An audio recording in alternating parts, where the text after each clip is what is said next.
Ayan mga kasari, nagbabantay ako ng aking tindahan at meron nga pala ako ditong prutas na ba ito. Comment nyo nga mga kasari kung anong klaseng prutas ito. Meron akong prutas dito na binigay namin kapitbahay dahil nagbakasyon kakauwi. Hindi ko alam kung saan galing. Pag uwi, ayan, meron tayong pasalubong. Sana all. So habang walang bumibili, ayan, meron akong i-share sa inyo. Tikman ko muna ito. Puwerting asluma. So, meron akong i-share sa inyo. Kasi nung isang araw, meron pumunta dito sa akin. At ang sabi, ayan, meron na naman daw magbubukas ng bagong tindahan dito sa kabilang iskinita, sa kabilang daanan.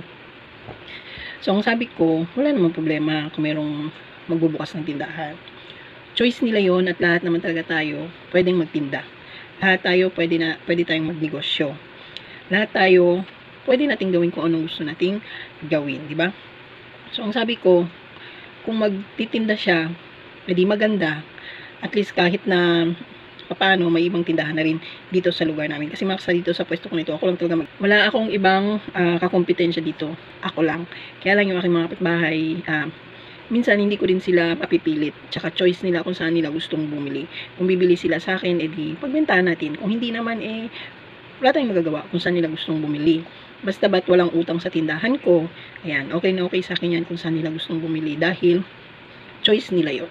So, yun ang sabi ko sa pumunta dito kasi daw merong, ayun, nakipagmarites siya sa akin dahil may magpapatay na naman daw ng tindahan sa may kabilang daanan. So, ang sagot ko, ano naman magagawa natin, diba? So, choice din nila yon kung gusto nila magtinda dahil lahat naman tayo pwedeng magtinda.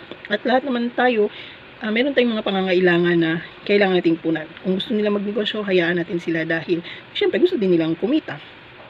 Ngayon, kung para sa part ko, malaking din yun, kawalan din sa akin yung ibang mga kapitbahay ko na bumibili na din sa akin kasi mahahati na. Kumbaga, yung benta ko sa araw-araw is 200, syempre magiging 100 na lang yun kasi nga, syempre yung iba doon bumibili at hindi na dito sa akin. Pero okay lang naman mga kasari, kampante naman ako dahil kahit paano meron din talaga ako mga loyal customer na bibili sa tindahan ko. At kung saan nila gustong bumili, edi hayaan natin sila. At kung bibili sila dito sa akin, edi okay. Kung hindi naman, ano magagawa natin, di ba? Ganun lang. So, wag natin isipin na porket may magpapatayo ng ibang tindahan is kompetensya na natin. So, ganun kasi yung iba, di ba? Pag may ibang tindahan magpapatayo, ayun, may kakumpetensya na naman tayo. So, wag. Isipin natin na kailangan din nilang kumita. Dahil nga sa hirap ng panahon ngayon, kailangan din nilang kumita at hindi natin sila pwedeng pagbawalan doon.